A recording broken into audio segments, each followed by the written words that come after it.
Chapter 8. Solomon's activities and accomplishments. Now it came about at the end of the 20 years in which Solomon had built the house of the Lord and his own house, that he built the cities which Huram had given to him, and settled the sons of Israel there. Then Solomon went to Hamath-zobah and captured it. He built Tadmor in the wilderness, and all the storage cities which he had built in Hamath. He also built Upper Beth-horon and Lower Beth-horon, fortified cities with walls, gates, and bars, and Baalath and all the storage cities that Solomon had, and all the cities for his chariots, and cities for his horsemen, and all that it pleased Solomon to build in Jerusalem, in Lebanon, and in all the land under his rule. All of the people who were left of the Hittites, the Amorites, the Perizzites, the Hivites, and the Jebusites, who were not of Israel, namely from their descendants who were left after them in the land whom the sons of Israel had not destroyed, them Solomon raised as forced labourers to this day. But Solomon did not make slaves for his work from the sons of Israel. They were men of war, his chief captains and commanders of his chariots and his horsemen. These were the chief officers of King Solomon, 250 who ruled over the people. Then Solomon brought Pharaoh's daughter up from the city of David to the house which he had built for her. For he said, My wife shall not dwell in the house of David, king of Israel, because the places are holy where the ark of the Lord has entered. Then Solomon offered burnt offerings to the Lord on the altar of the Lord which he had built before the porch, and did so according to the daily rule, offering them up according to the commandment of Moses, for the Sabbaths, the new moons, and the 3 annual feasts, the feast of unleavened bread, the feast of weeks, and the feast of booths. Now according to the ordinance of his father David, he appointed the divisions of the priests for their service, and the Levites for their duties of praise and ministering before the priests according to the daily rule, and the gatekeepers by their divisions at every gate. For David, the man of God, had so commanded. And they did not depart from the commandment of the king to the priests and Levites in any manner or concerning the storehouses. Thus all the work of Solomon was carried out from the day of the foundation of the house of the Lord and until it was finished.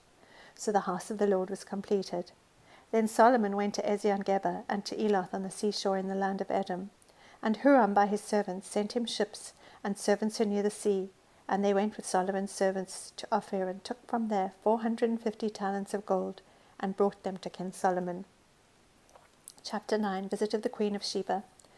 Now when the Queen of Sheba heard of the fame of Solomon, she came to Jerusalem to test Solomon with difficult questions. She had a very large retinue with camels carrying spices and a large amount of gold and precious stones. And when she came to Solomon, she spoke with him about all that was on her heart. Solomon answered all her questions. Nothing was hidden from Solomon which he did not explain to her. When the Queen of Sheba had seen the wisdom of Solomon, the house which he had built, the food at his table, the seating of his servants, the attendance of his ministers and their attire, his cupbearers and their attire, and his stairway by which he went up to the house of the Lord, she was breathless. Then she said to the king, It was a true report which I heard in my own land about your words and your wisdom. Nevertheless, I did not believe their reports until I came and my eyes had seen it. And behold, the half of the greatness of your wisdom was not told me. You surpassed the report that I heard. How blessed are your men! How blessed are those your servants who stand before you continually and hear your wisdom. Blessed be the Lord your God, who delighted in you, setting you on his throne as king for the Lord your God. Because your God loved Israel, establishing them forever, therefore he made you king over them, to do justice and righteousness. Then she gave the king 120 talents of gold, and a very great amount of spices and precious stones. There had never been spice like that which the Queen of Sheba gave to King Solomon. The servants of Huram and the servants of Solomon, who brought gold from Ophir, also brought algum trees and precious stones. From the algum trees the king made steps for the house of the Lord, and for the king's palace, and lyres and harps for the singers, and none like that was seen before in the land of Judah. King Solomon gave to the Queen of Sheba all her desire which she requested, besides a return for what she had brought to the king. Then she turned and went to her own land with her servants. Now the weight of gold which came to Solomon in 1 year was 666 talents of gold, besides that which the traders and merchants brought, and all the kings of Arabia and the governors of the country brought gold and silver to Solomon. King Solomon made 200 large shields of beaten gold, using 600 shekels of beaten gold on each large shield. He made 300 shields of beaten gold, using 300 shekels of gold on each shield, and the king put them in the house of the forest of Lebanon. Moreover, the king made a great throne of ivory and overlaid it with pure gold. There were 6 steps to the throne, and a footstool in gold attached to the throne, and arms on each side of the seat, and 2 lions standing beside the arms. 12 lions were standing there on the 6 steps on the one side and on the other. Nothing like it was made for any other kingdom. All King Solomon's drinking vessels were of gold, and all the vessels of the house of the forest of Lebanon were of pure gold. Silver was not considered valuable in the days of Solomon, for the king had ships which went to Tarshish with the servants of Huram. Once every 3 years the ships of Tarshish came bringing gold and silver, ivory and apes and peacocks. So King Solomon became greater than all the kings of the earth in riches and wisdom. And all the kings of the earth were seeking the presence of Solomon, to hear his wisdom which God had put in his heart. They brought every man his gift, articles of silver and gold, garments, weapons, spices, horses and mules, so much year by year. Now Solomon had 4,000 stalls for horses and chariots and 12,000 horsemen, and he stationed them in the chariot cities and with the king in Jerusalem. He was the ruler of all the kings from the Euphrates River even to the land of the Philistines, and as far as the border of Egypt. The king made silver as common as stones in Jerusalem, and he made cedars as plentiful as sycamore trees that are in the lowland. And they were bringing horses for Solomon from Egypt and from all countries. Now the rest of the acts of Solomon, from first to last, are they not written in the records of Nathan the prophet, and in the prophecy of Ahijah the Shilonite, and in the visions of Iddo the seer concerning Jeroboam the son of Nebat?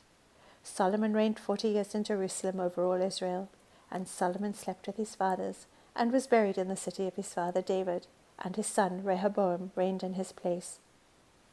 Chapter 10. Rehoboam's reign of folly. Then Rehoboam went to Shechem, for all Israel had come to Shechem to make him king.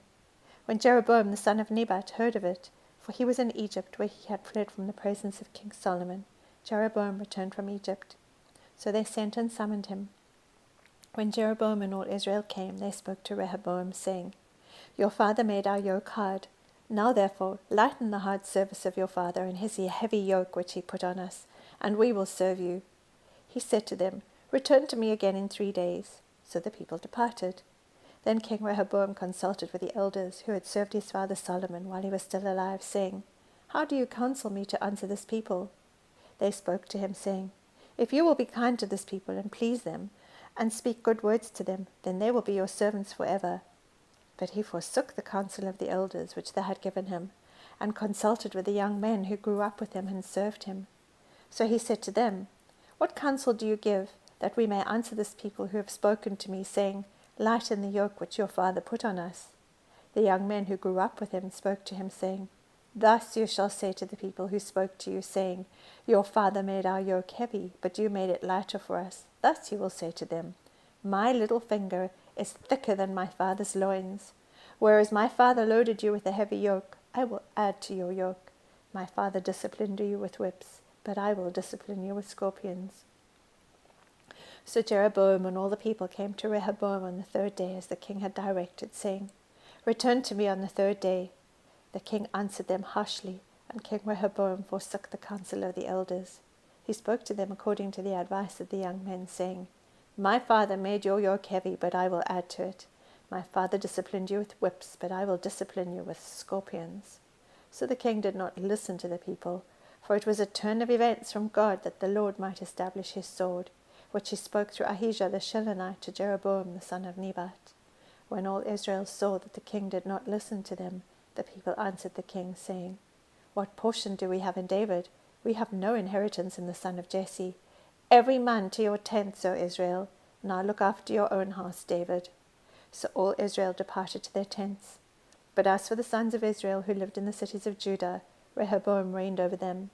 Then King Rehoboam sent Hadoram, who was over the forced labor, and the sons of Israel stoned him to death. And King Rehoboam made haste to mount his chariot, to flee to Jerusalem. So Israel has been in rebellion against the house of David to this day.